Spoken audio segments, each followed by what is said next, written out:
남편이 죽고 난 뒤 서랍 속에서 통장 하나를 발견했습니다. 낡은 가죽 서랍. 남편이 항상 열쇠로 잠가두던 그 서랍이었어요. 열쇠는 남편 양복 주머니에 있었습니다. 통장을 펼쳤을 때 손이 떨렸습니다. 매달 25일, 정확히 100만 원씩, 8년 동안 총 9,600만 원. 그 돈이 어디로 간 걸까요? 수신인 이름을 확인하는 순간 숨이 멎었습니다. 김수진, 제 친여동생이었습니다. 10년 동안 연락 한 번 하지 않았던 그 여동생. 남편은 왜 아무 말도 하지 않았을까요? 저는 그날부터 남편이 남긴 흔적들을 따라가기 시작했습니다. 2023년 10월 17일, 남편을 떠나보낸 지 일주일째 되는 날이었습니다. 아직도 남편 냄새가 나는 서재.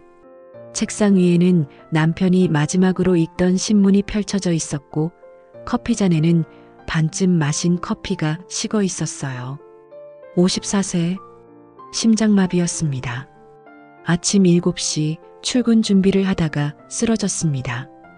구급차가 왔을 때는 이미 늦었어요. 26년을 함께 살았습니다. 대학 캠퍼스에서 처음 만났고 졸업하자마자 결혼했습니다. 딸 하나를 낳았고 평범하게 살았습니다. 싸운 적도 별로 없었어요. 남편은 성실한 사람이었습니다. 말수는 적었지만 묵묵히 가정을 지켰습니다. 장례를 치르는 3일 내내 저는 제대로 먹지도 자지도 못했습니다. 딸이 말했어요. 엄마, 이제 아빠 물건 정리해야 할 것 같아요. 그래야 했습니다. 서재에 들어갔습니다. 남편의 서재는 항상 정돈되어 있었어요. 책은 가나다 순으로 꽂혀 있었고 서류는 날짜별로 정리되어 있었습니다. 책상 서랍은 3개였습니다. 첫 번째 서랍에는 펜과 메모지가 있었습니다. 두 번째 서랍에는 회사 서류들이 정리되어 있었어요. 세 번째 서랍은 잠겨 있었습니다. 이상했습니다. 평소에는 열쇠로 잠그지 않았거든요. 남편 양복 주머니를 뒤졌습니다. 작은 열쇠가 나왔어요.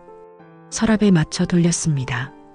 안에는 통장 하나와 낡은 수첩, 그리고 작은 USB가 들어 있었습니다. 통장을 먼저 꺼냈습니다. 파란색 표지의 통장이었습니다. 우리 집 주거래 은행과는 다른 곳이었어요. 예금주 김민준, 남편 이름이었습니다. 잔액 324만 7천 원. 별로 큰 돈은 아니었습니다. 거래 내역을 넘겼습니다. 2015년 3월 25일 출금 100만 원. 2015년 4월 25일 출금 100만 원. 2015년 5월 25일 출금 100만 원. 계속 넘겼습니다. 매달 정확히 25일 100만 원씩. 2015년부터 2023년 9월까지 8년 동안 총 9,600만 원. 수신인 이름을 봤습니다. 김수진. 그 이름을 보는 순간 심장이 멎는 것 같았습니다. 제 여동생이었습니다. 저는 통장을 든 채 그대로 굳어버렸어요. 왜 여동생한테? 우리는 10년 동안 연락도 하지 않았는데. 김수진. 저보다 5살 어린 동생이었습니다. 어릴 적에는 정말 친했어요. 부모님이 맞벌이를 하셔서 저희는 늘 둘이 지냈습니다. 언니가 밥 해주고 숙제 봐주고 재워주고 수지는 저를 엄마처럼 따랐어요. 언니, 나 이거 어떻게 해? 언니 배고파. 언니 같이 자자. 그렇게 자랐습니다. 부모님이 돌아가신 건 제가 25, 수진이 20살 때였어요. 교통사고였습니다. 갑작스러웠습니다. 장례를 치르고 나니 저희 둘만 남았어요. 그때부터 제가 수진을 완전히 책임졌습니다. 제 첫 월급은 120만 원이었습니다. 수진이 대학 등록금이 한 학기에 350만 원이었어요. 제가 6개월을 모아서 냈습니다. 밥값도 교재비도 옷값도 다 제가 댔습니다. 저는 괜찮았어요. 동생만 잘 되면 됐으니까요. 수진이 대학을 졸업할 때까지 4년. 저는 한 번도 여행을 가지 않았고 옷도 사지 않았습니다. 수진은 고마워했어요. 언니 덕분에 대학 나왔다고 평생 은혜를 잊지 않겠다고 했습니다. 제 결혼식 때 수진이 울면서 말했어요. 언니가 없었으면 나 어떻게 됐을까? 저는 그때 정말 뿌듯했습니다. 남편도 수진을 예뻐했어요. 우리 처제는 정말 착하다며 친동생처럼 챙겨줬습니다. 결혼 후에도 수진은 우리 집에서 함께 살았습니다. 취직할 때까지요. 10년을 그렇게 함께 살았습니다. 2013년 봄이었습니다. 수진이 남자친구를 데려왔어요. 처음 본 순간 마음에 들지 않았습니다. 말투가 거칠었고 눈빛이 불안정했습니다. 직업을 물었더니 사업한다고 했는데 구체적으로 뭘 하는지는 얼버무렸어요. 수진아, 그 사람 좀 이상한 것 같아. 언니 무슨 소리야? 좋은 사람이야. 아니야. 뭔가 느낌이 안 좋아. 다시 생각해봐. 수진의 표정이 굳었습니다. 언니는 항상 그래. 내가 뭘 해도 안 된대. 그게 아니라 언니가 날 키워줬으니까 내 인생도 언니 마음대로 하고 싶은 거지? 수진아, 나도 내 인생 살고 싶어. 언니 허락 받고 살기 싫어. 처음으로 수진이 저한테 소리를 질렀습니다. 저도 화가 났어요. 그래, 내 인생이니까 내 마음대로 해. 나중에 후회하지 마. 수진은 그 남자와 결혼했습니다. 저는 결혼식에 가지 않았어요. 남편이 가자고 했지만 저는 거절했습니다. 그게 마지막이었습니다. 결혼 후 수진은 연락을 끊었어요. 제가 몇 번 전화했지만 받지 않았습니다. 1년이 지나고 2년이 지나고 10년이 흘렀습니다. 통장을 발견하고 나서 며칠 동안 잠을 못 잤습니다. 머릿속이 복잡했어요. 남편은 왜 말하지 않았을까? 혹시 저 몰래 수진이랑 계속 연락하고 지낸 걸까? 뒤에서 절 속인 걸까? 배신감이 밀려왔습니다. 수진이랑 싸웠을 때 남편은 제 편을 들어줬어요. 당신이 옳다고 했습니다. 그런데 뒤에서는 수진한테 돈을 보내고 있었다니 이해할 수 없었어요. 통장을 다시 펼쳤습니다. 2015년 3월 25일부터 시작. 매달 25일, 100만 원, 8년간, 9,600만 원. 우리 집이 부자는 아니었습니다. 남편 월급이 400만 원 정도였고 저는 파트타임으로 150만 원 정도 벌었어요. 거기서 매달 100만 원을 뺀다는 건 쉬운 일이 아니었을 겁니다. 남편은 어떻게 이 돈을 마련했을까? 서재를 다시 뒤졌습니다. 파일박스에서 서류들이 나왔어요. 보험증서 몇 장, 적금 통장 2개, 그리고 대출 서류. 남편이 2020년에 은행에서 2천만 원을 빌린 기록이 있었습니다. 용도란에는 아무것도 적혀 있지 않았어요. 이것도 수진 때문이었을까? 서랍 바닥에 수첩이 하나 더 있었습니다. 검은색 가죽 수첩. 남편이 항상 가지고 다니던 거였어요. 펼쳤습니다. 2015년 2월 15일. 수진이한테서 전화 왔다. 목소리가 떨리고 있었다. 2015년 3월 1일. 오늘부터 수진이한테 매달 100만 원씩 보내기로 했다. 아내한테는 말하지 않기로 했다. 2016년 7월 20일. 수진이 아이가 아프다고 한다. 병원비가 많이 든다고. 적금 하나 깼다. 2018년 12월 3일. 수진이 남편이 사업 실패했다고 한다. 빚이 많다고. 2020년 5월 10일. 은행 대출 받았다. 수진이네 전세금 막았다. 아내가 알면 화낼 텐데. 읽으면서 눈물이 났습니다. 남편은 8년 동안 혼자서 저 몰래 동생을 지켜주고 있었던 겁니다. 수첩을 계속 넘겼습니다. 2020년 8월 3일. 수진이가 울면서 전화했다. 남편이 집을 나갔다고 한다. 빚 때문에 도망간 것 같다고. 혼자서 아이를 키워야 한다고. 2021년 3월 15일. 수진이 아이 병원비가 300만 원 나왔다고 한다. 보험 하나 해지했다. 아내 몰래. 미안하다. 2022년 7월 22일. 수진이네 집 전세 계약 만료됐다. 갱신 비용이 없다고 한다. 대출 이자가 밀렸지만 어쩔 수 없다. 2023년 2월 10일. 수진이가 고맙다고 했다. 형부 덕분에 산다고. 나는 아무것도 아니라고 했다. 가족이니까. 마지막 문장을 읽을 때 눈물이 멈추지 않았습니다. 가족이니까. 남편에게 수진은 여전히 가족이었던 겁니다. 통장을 다시 꺼냈습니다. 송금 내역마다 짧은 메모가 있었어요. 늘 미안합니다. 건강하세요. 아이 잘 키우세요. 힘내세요. 남편의 마음이 느껴졌습니다. 저는 10년 동안 수진을 잊고 살았어요. 아니, 잊으려고 애썼습니다. 동생 생각을 하면 화가 났으니까요. 제 말을 안 듣고 결혼한 것도 연락을 끊은 것도 다 수진 잘못이라고 생각했습니다.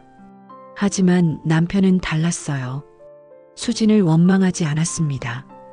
그저 묵묵히 지켜주고 있었습니다. 8년 동안 혼자서. 서랍 구석에 작은 USB가 하나 더 있었습니다. 빨간색 USB였어요. 컴퓨터에 꽂았습니다. 파일이 하나 있었습니다. 파일명 아내에게. 녹음 파일이었습니다. 클릭했습니다. 남편의 목소리가 흘러나왔습니다. 저는 소파에 앉아서 눈을 감고 남편의 마지막 말을 들었습니다. 여보, 이 녹음을 듣고 있다면 아마 내가 먼저 간 거겠지. 미안해. 당신한테 말하지 못한 게 하나 있어. 수진이한테 매달 돈을 보내고 있었어. 2015년부터 지금까지. 당신이 화낼 거라는 걸 알았어. 그래서 말하지 못했어. 미안해.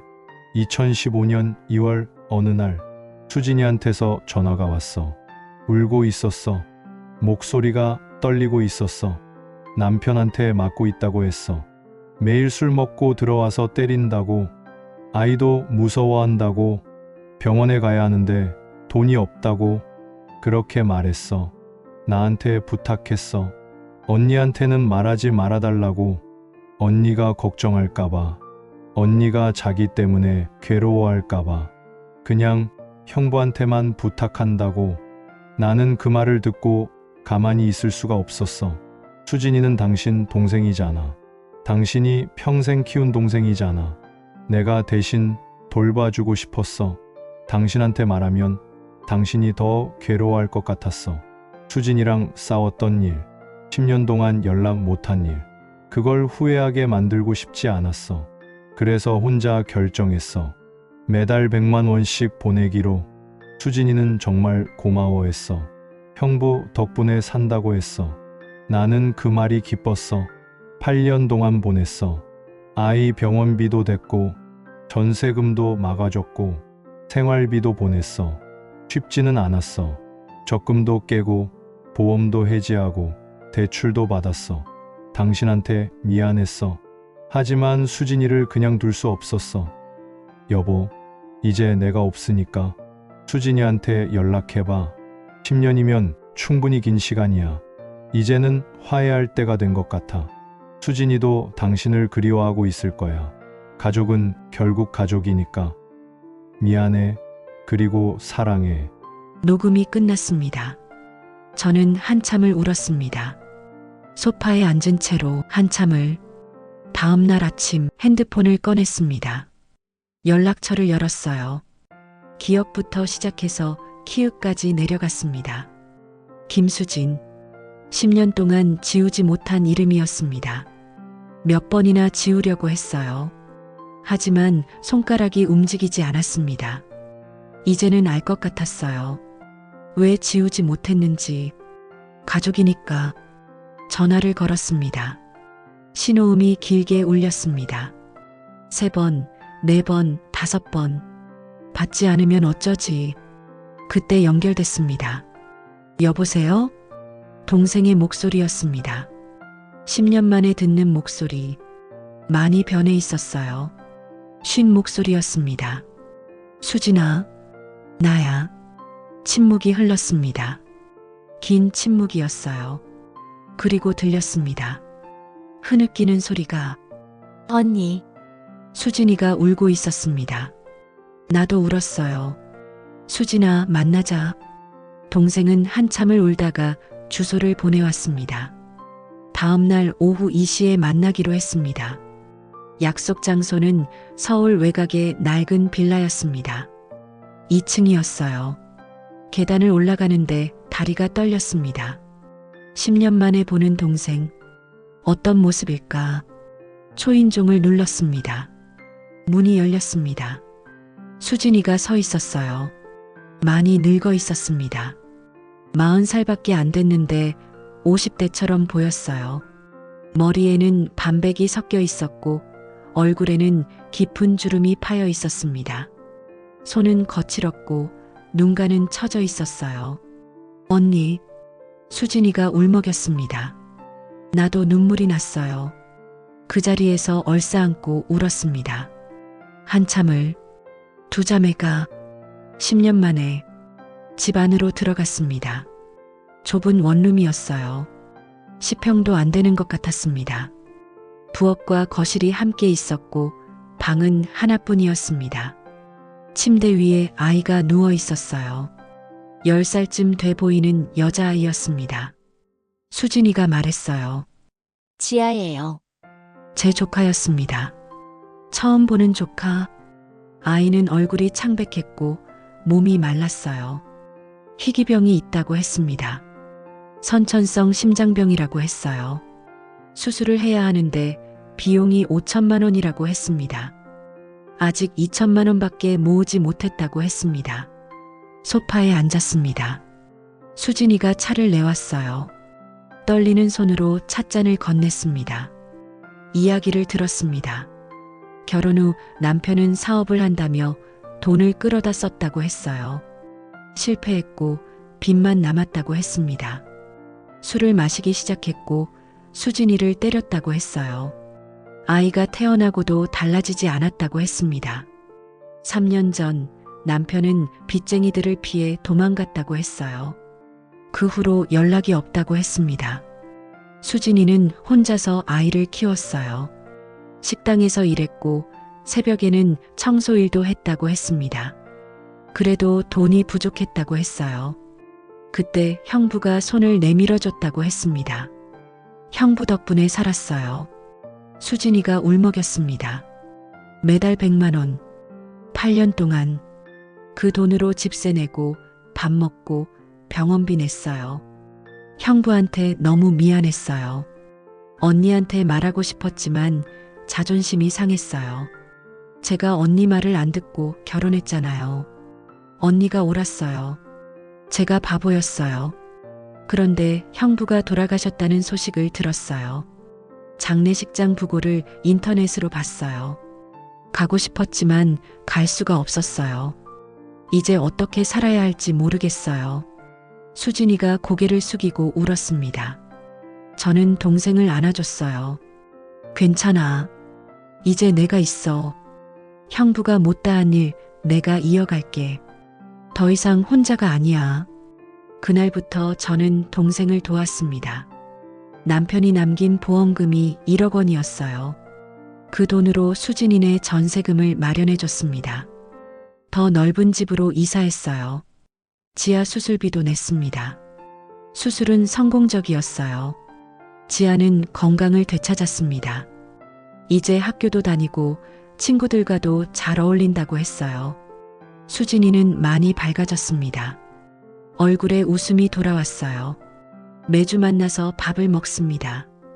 제 딸도 이모를 만나서 좋아해요. 우리는 다시 가족이 됐습니다. 10년이라는 시간을 건너서 지난주 남편 산소에 갔습니다.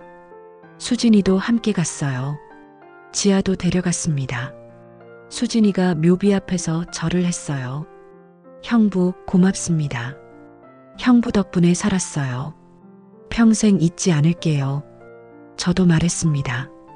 여보, 당신이 지켜준 가족이에요. 당신 덕분에 우리 다시 만났어요. 고마워요.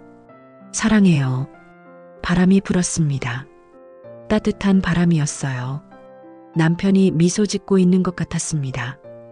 그 통장 하나가 제 인생을 다시 열었습니다. 가족은 결국 가족이니까요.